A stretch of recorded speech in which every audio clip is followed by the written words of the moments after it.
everybody. Welcome back to our podcast, Murder They Spoke, also known as Snack Time. For real. I'm Ellen. I'm Miranda. I'm Chandler. And we're here to bring you some true crime without the wine, because we don't drink.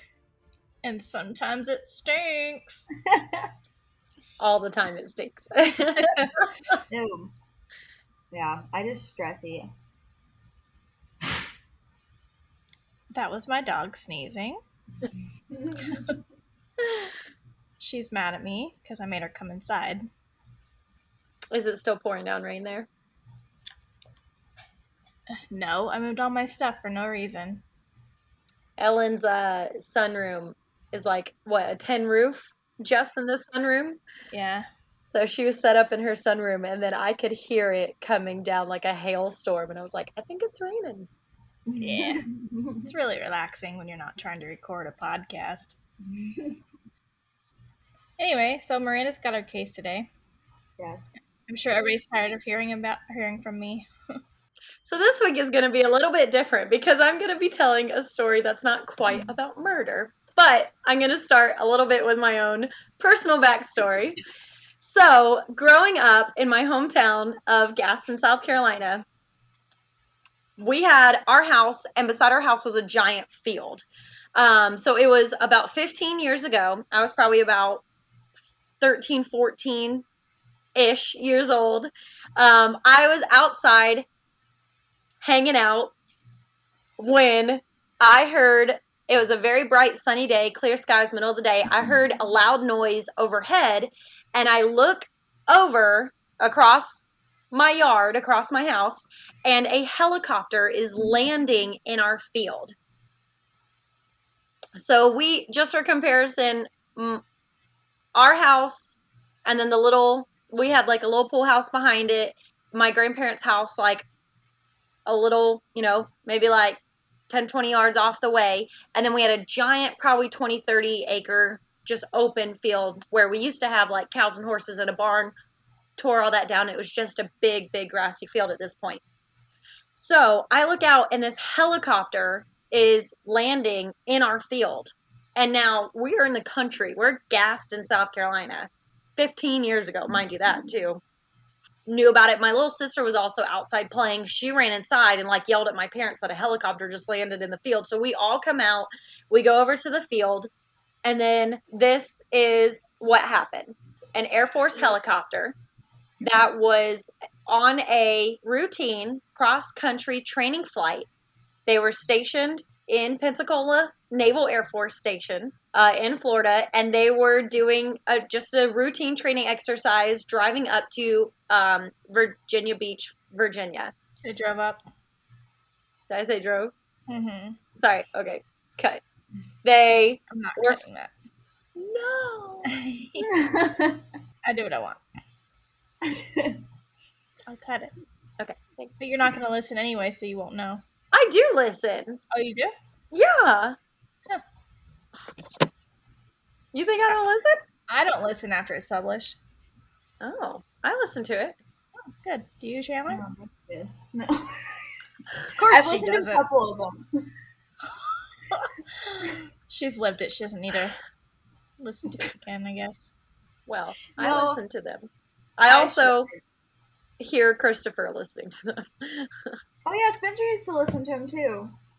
Jeremy doesn't listen. My mom doesn't even listen. So they were flying up to Virginia Beach, Virginia as part of their routine training. So what happens is there are student pilots who must fulfill a certain amount of flight hours for certain requirements or promotions or training, things like that. So there will usually be student pilots with an instructor pilot. They'll get in the helicopter, and they basically have to fly back and forth to air bases, air stations to just get their hours. Obviously, the vast majority of these are very routine, very normal. In this instance, what happened was this particular helicopter had 3 student pilots and 1 instructor pilot. They were flying over South Carolina when a warning light came on. It was a warning light for metal fatigue. This means that there were metal fragments in the transmission. Now, some lights come on to give warnings and are just advisory, so they could keep flying, and it'll just get checked out when they land. This particular light is considered a land immediately light. So as soon as it comes on, the student pilot that was in the main cockpit doing the main part of the flying looks to the instructor pilot and says, "This light has just come on." The instructor pilot looks at, I think it was the girl. The instructor was a man, 2 young men and a girl. I can't remember which. My dad couldn't remember which one was actively flying, but the student pilot told the instructor, and he said, "Find a place to land as soon as possible." Now, at this perfect timing, they happened to be flying over our house in Gaston, and they said, "There's a giant field, land there now." They were not allowed to keep flying. So they decided to land, and it was at this point that it flew over my house. We become aware of them as they land in the field. They safely land the helicopter, and they're all fine, and the helicopter, except for the warning light and whatever caused it, other than that, is fine. So, of course, we were excited to meet them. We all go out to the field asking them if they were okay, if there was anything that we could do for them. We introduced ourselves and invited them to stay the night, and they stayed the night at their house while they waited for the Air Force to send out a recovery pilot with a new helicopter the next day. Recovery pilots are specifically trained to fly helicopters no matter what kind of warning lights are on them. So the recovery pilot comes in with a working helicopter, lands it beside the current helicopter. He takes the helicopter with the metal fatigue light on and flies it straight to Charleston base to get it repaired. While the next morning, our 3 student pilots and the instructor pilot get in the newly delivered helicopter and finish their mission on up to Virginia Beach, Virginia, because they have to continue getting their hours, and they have to get the helicopter back where it belongs. And they left. They stayed the night at your house? They stayed the night at our house. We fed them breakfast the next morning, and then they left shortly after breakfast. Huh. They were very sweet, very funny. About a month or 2 later, they ended up sending our family a plaque because we'd taken a picture in front of the helicopter with our family and them in front of their helicopter in our field, and they sent us a plaque with that picture, and they had all signed it and written like their own thank you note on it, and it was framed and everything. It was super sweet. That's cool. But yeah, basically it could have been a much worse situation, but they were able to safely and securely land this helicopter in our field. So I wanted to start with that story to show that with proper training and proper warning, it can be a good story. However, in 1955, that was not the case. On Tuesday, August 23rd, 1955, at 2:05 a.m. Eastern Standard Time, a Kaiser Frazer C-119 flying boxcar was on an authorized mission from Charleston Air Force Base in South Carolina to Offutt Air Force Base in Nebraska. It was supposed to be a routine night training flight, but almost immediately after takeoff, literally moments, flames spouted from the plane's left wing. Within a few seconds, one of the 2 engines was on fire. The pilot, Captain Robert L. McNeil of Windber, Pennsylvania, radioed the tower saying, "I'm coming around." But being crippled by engine trouble before McNeil could maneuver the big plane back over the runway, the right wing clipped the top off a hickory tree and broke into chunks of flaming wreckage. Those chunks of the once C-119J plunged into Liberty Park housing development, a densely populated residential area in Charleston. The pieces of the plane crashed into flames into 3 small houses. Oh no. Fire spread in every direction and lit the sky for miles. Heat held back would-be rescuers. A spokesman said the aircraft was demolished. Only the tail section remained. The impact of the crash reduced the small homes to rubble. 5 of the 11 crew members were trapped and died inside the plane.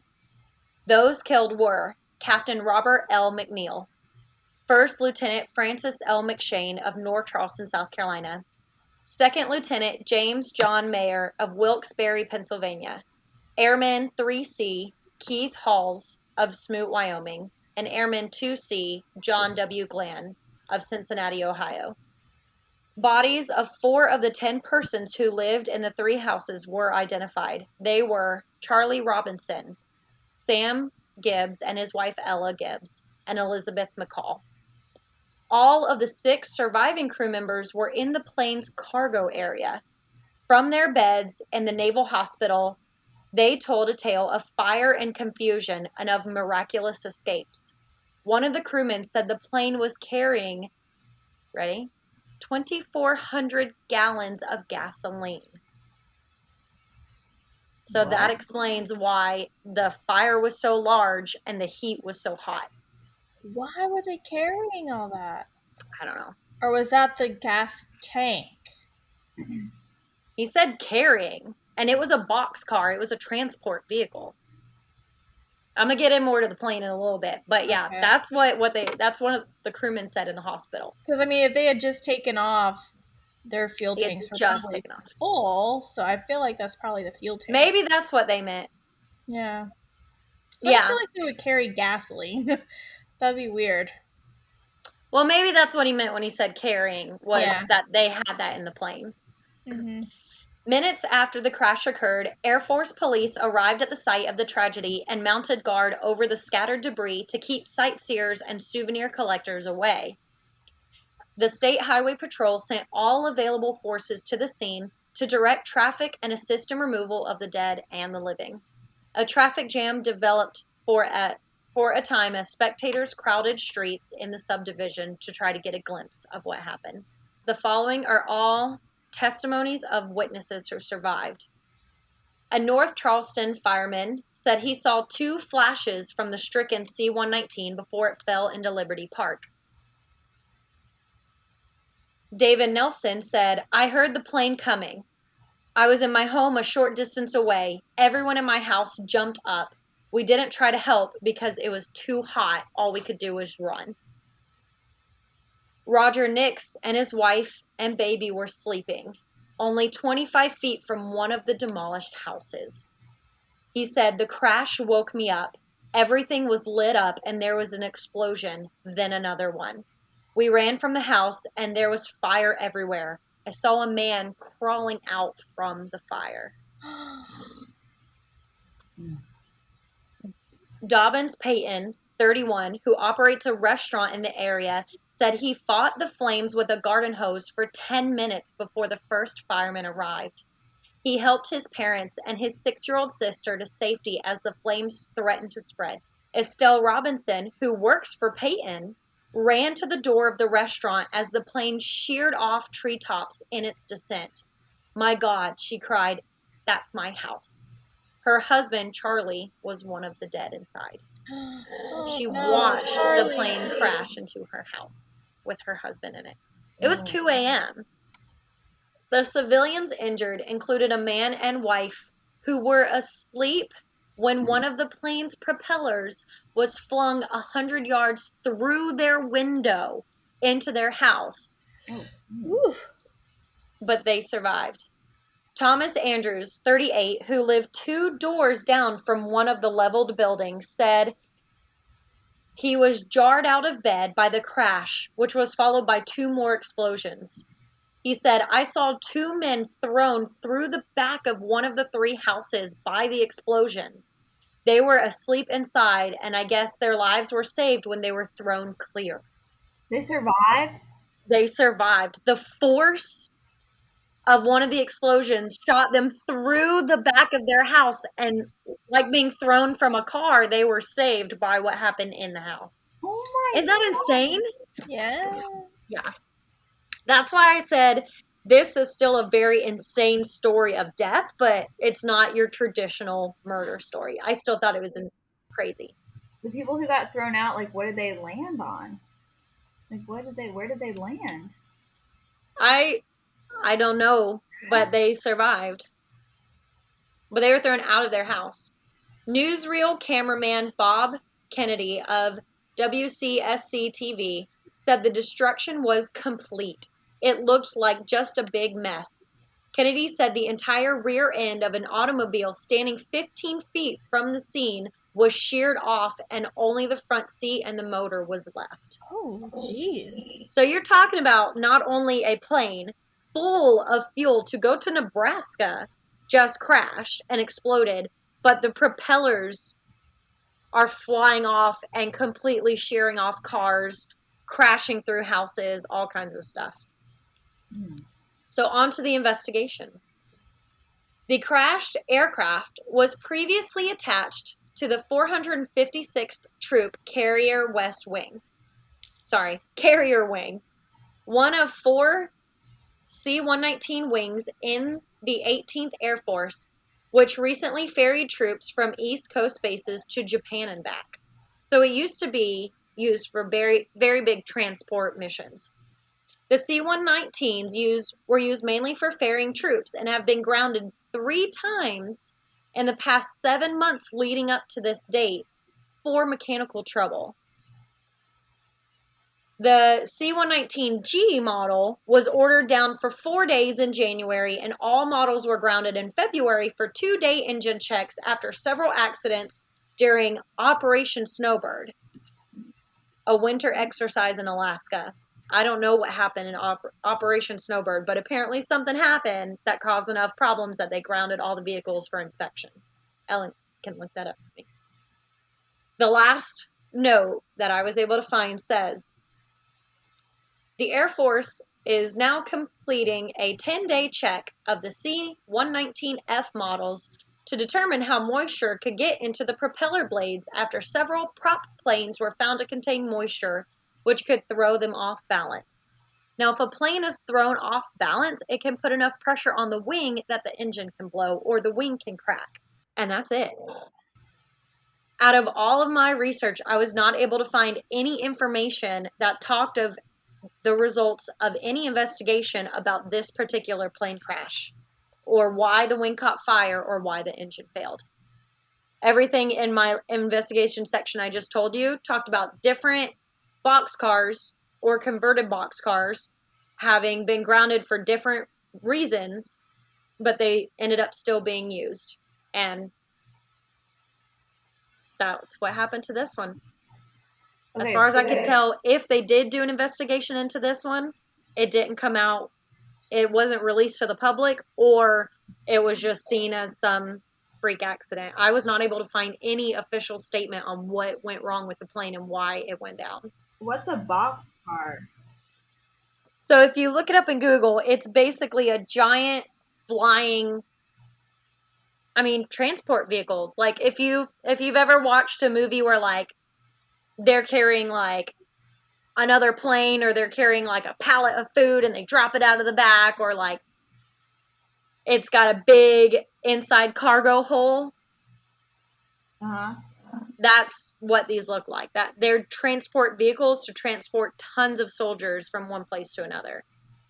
We'll post pictures online. They look like this. Oh, okay, yeah. Yeah, their body is almost nothing but the cargo, where they just carry a bunch of stuff in it, or in these cases, the flying boxcars were just used.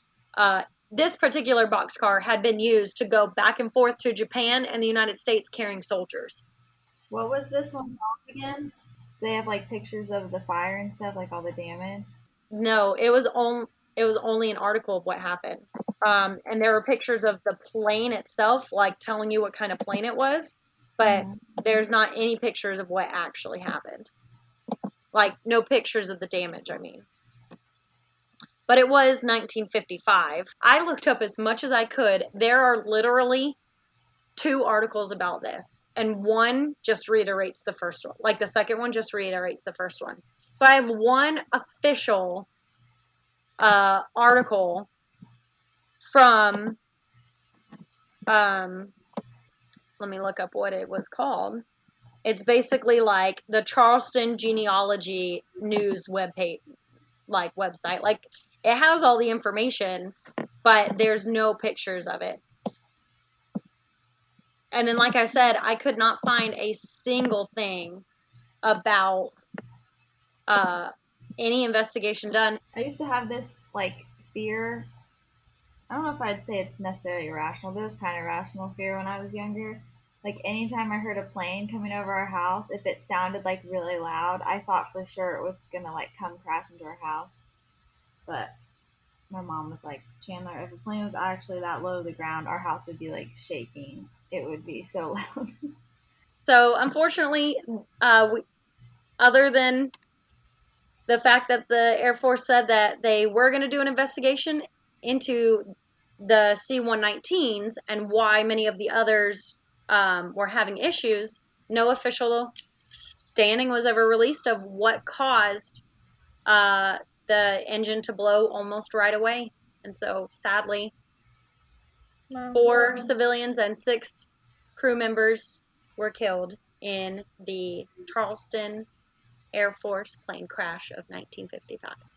That's crazy. I know it wasn't technically murder, and it was a little bit different than our normal stuff, but I had read a little blip about it when we last got off our last recording, and I was like, oh, that's going to be really exciting, because instantly it made me think of the helicopter that emergency landed in our field. And I thought, like, who knows what could have happened if circumstances were different with them. They were flying over our house when they had to emergency land, so who knows. When I was reading this, the first thing that came to mind was Sully Sullenberger's emergency airplane landing into the Hudson Bay. And he survived. It was a river. What did I say? Hudson's a river, not a bay. Oh, Hudson River.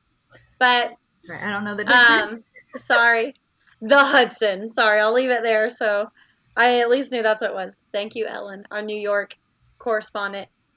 But he, in a miraculous and very well-trained and well-thought-out emergency, if that's the best way you can put it, him and all of his passengers survived.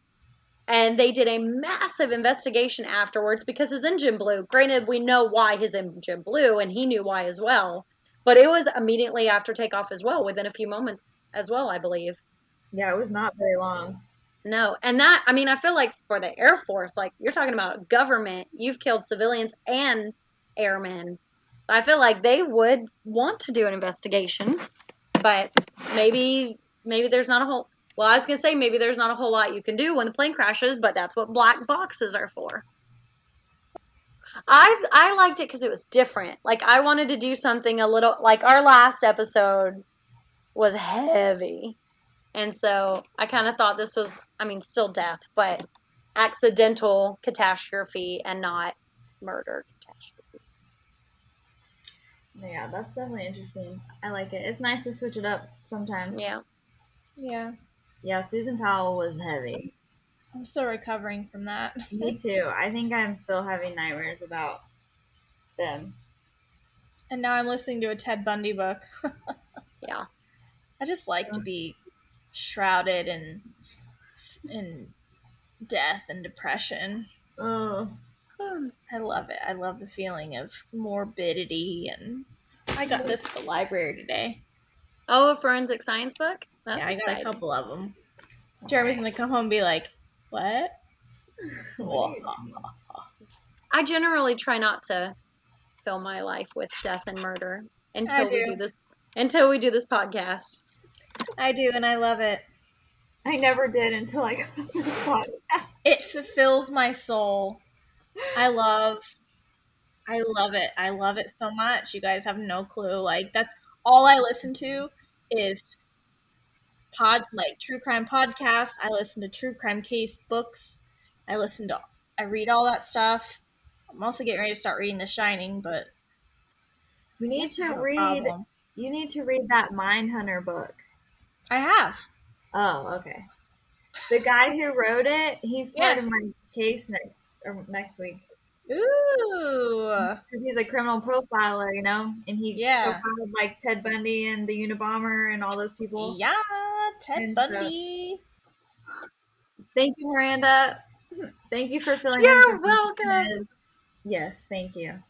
Don't forget to tune in next week. Chandler's got her year-long case. I know. Chandler. Watch it Pressure be is like on. 20 minutes long. I've been doing it for like a year. No, it's cool. It'll be good. I feel like it now. It needs to like exceed everybody's expectations, but it won't. So don't get your hopes up. I'm excited to hear. Lowball us. I definitely read about this. I think I listened to a podcast about it once, but it's really spooky.